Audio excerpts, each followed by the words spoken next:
your people, I think, is probably your best asset before the software, and I think you need to mention that.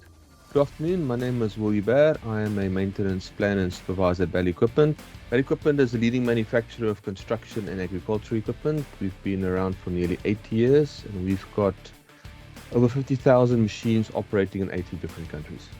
As a maintenance supervisor, I'm running one of the maintenance teams at Valley Equipment. I'm in charge of the maintenance crane department that deals with all the overhead cranes and lifting equipment.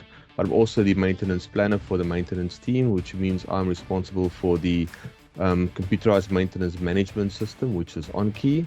And with that, I do all the scheduling, work orders, and reporting for maintenance. Okay, OnKey is the main program that maintenance and our sister team uses. We use it for logging breakdowns, for our scheduling, for our planned maintenance, and for our reporting. Yeah, since I'm upgrading to OnKey Plus, the reaction from our team is very, very positive. The guys find the software very user-friendly, very streamlined. The mobility of it is fantastic.